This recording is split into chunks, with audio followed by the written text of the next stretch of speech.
Alhamdulillahirobbilalamin. Assalamualaikum warahmatullahi wabarakatuh.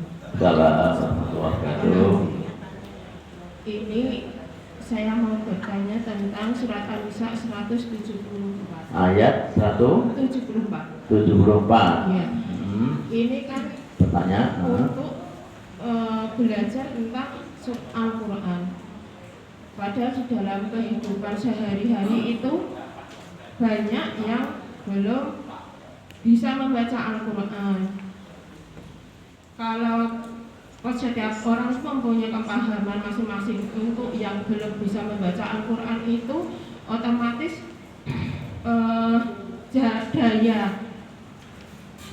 daya pikirnya ataupun daya pemahaman dalam Al-Quran itu atau dalam beragama otomatis berkurang juga. Terus yang belum paham Al-Quran atau belum bisa membaca Al-Quran itu solusinya itu bagaimana? Misalkan ya kita datang pengajian, itu tuh juga orang lain mulai beli juga orang yang dikatakanlah bisa ahli fiqh begitu juga bisa. ya. Terus begini, kalau kita untuk mengamalkan yang memang belum tahu Al-Quran itu bagaimana caranya biar bisa itu juga merasa aku juga beramal agama, jadi semangatnya juga bisa tumbuh untuk mempelajari agama ini atau cara membaca Al-Qurannya dulu, mungkin begitu. Nah ini untuk menumbuhkan seperti ini biar semangat itu bagaimana solusinya kita seperti itu untuk menumbuhkan daya ini. Aku mempunyai Nabi Muhammad ini jelasnya betul-betul bisa kita tuh tahu. Terus yang kedua yaitu surat An-Nisa surah ke-76. 76 yang tadi kalalah itu Pak. 172. 76. 76 oh ya, yang terakhir. Ya di dalam kalalah itu saya itu punya punya tetangga itu orangnya tuh anak, suami, terus semua itu sudah meninggal. Apakah itu sudah termasuk kalalah? Terus pembagian warisannya itu juga uang semuanya sudah meninggal, terus itu uang sendiri itu. Jadi semua sekeluarga sudah meninggal. Sudah meninggal. Bapak ibu meninggal, anak meninggal. Iya semuanya meninggal. Habis tinggal cucu. Ya seperti itu, apakah juga termasuk kalalah? Ya. Pembagian warisannya itu seperti apa? Terima kasih. Wassalamualaikum. Ya, betul pun. Yang 174 itu kan pernah saya terangkan Bapak Ibu sekalian, baik yang di Serambi Masjid dan juga yang online. Belajar Quran itu ada 4 dimensi. Ada 4 dimensi baca Quran itu. Ya, pernah saya terangkan di sini sebenarnya awal.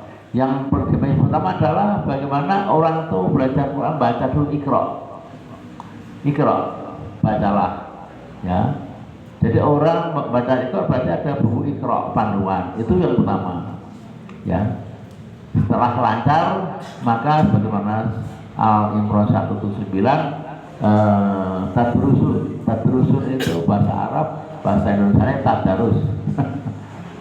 Ya, tadarus itu udah biasa dengan ibu, karena udah lancar, Iqra meningkat jadi tadarus, ya.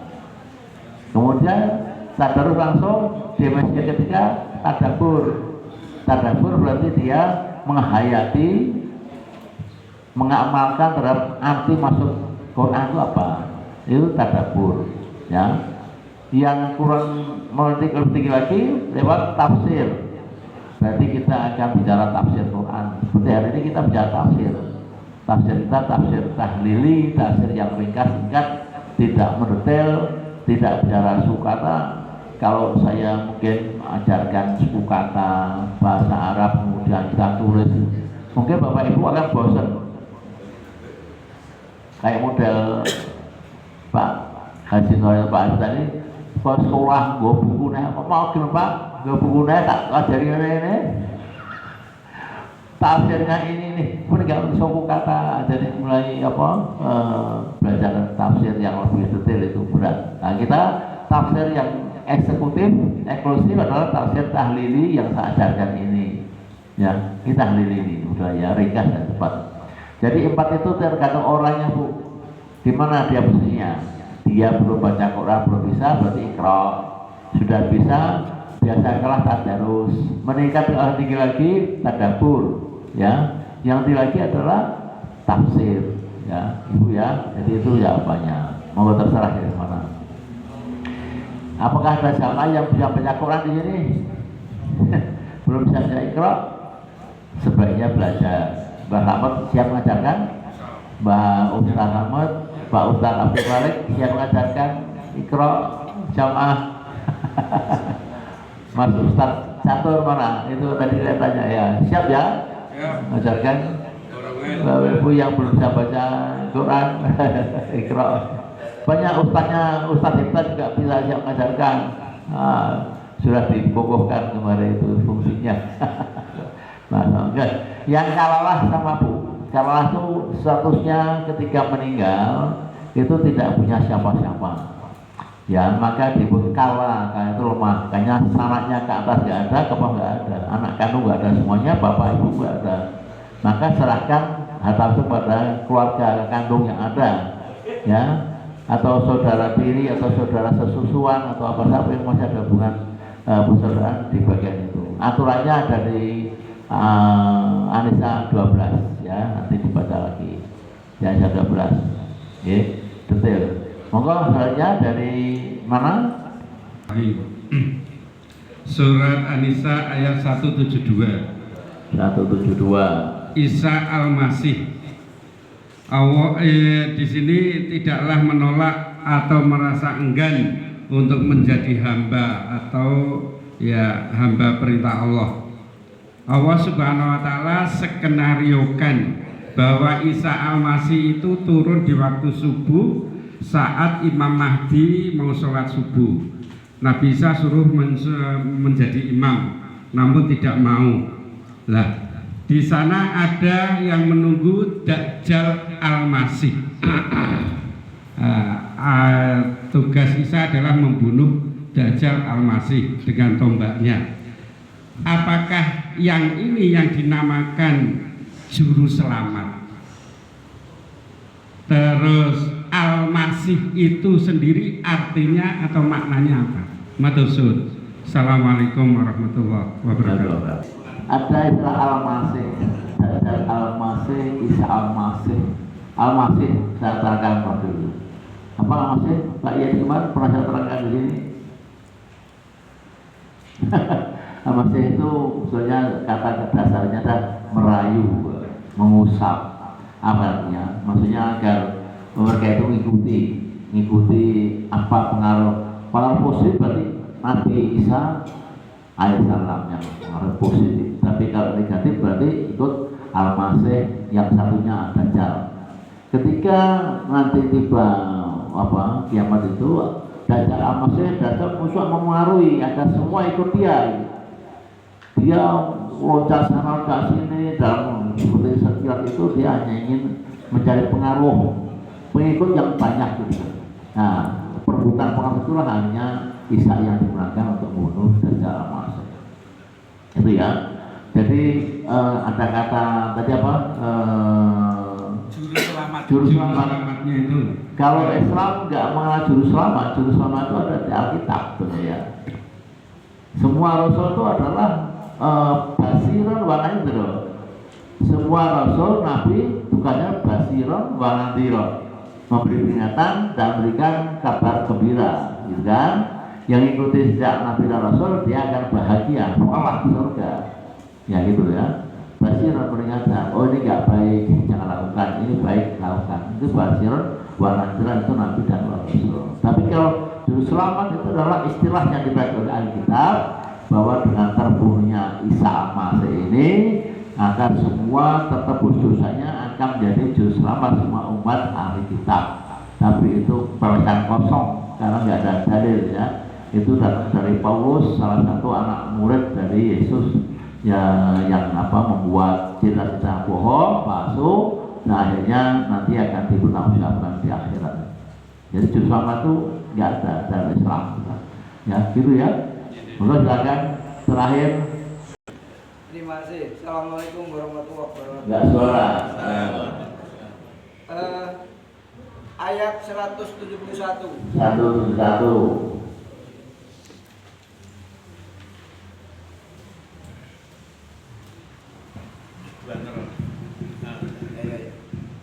Ya. Ayat 171.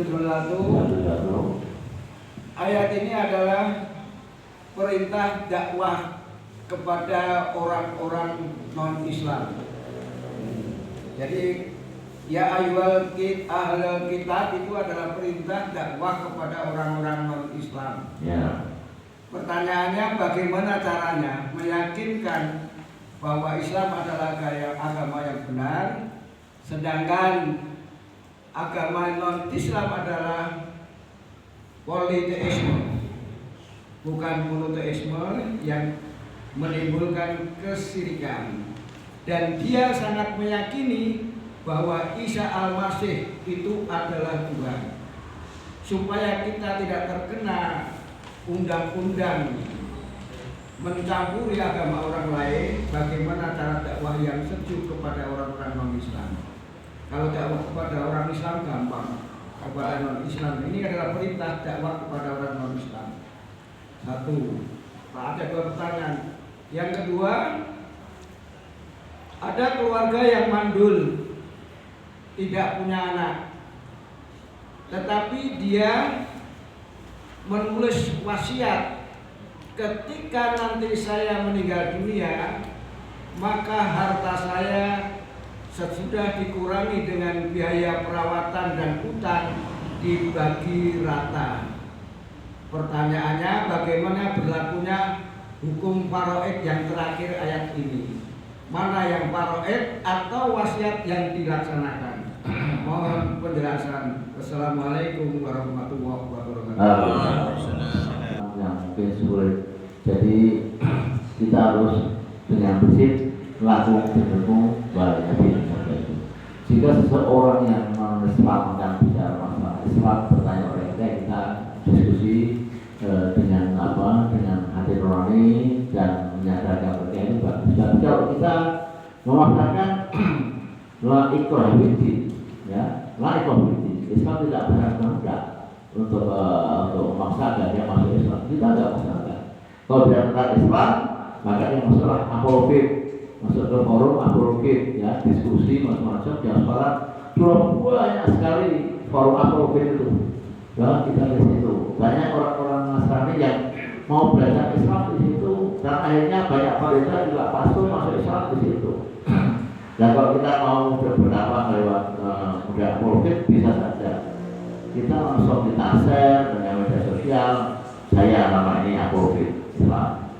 Sudah siapkan kita? Nah ini kan maka kalau kita belum siap misalnya di situ kan itu bertanya keras-keras dan tajam. Kalau kita paham susah. Karena ini apal Quran maka apal hadis itu. Para apologeter semua apal Quran, apal hadis. Dia ditanya singkat ini mampu menjawab. Ada satu anak muda yang dulunya adalah seorang Nasrani, namanya Jonathan.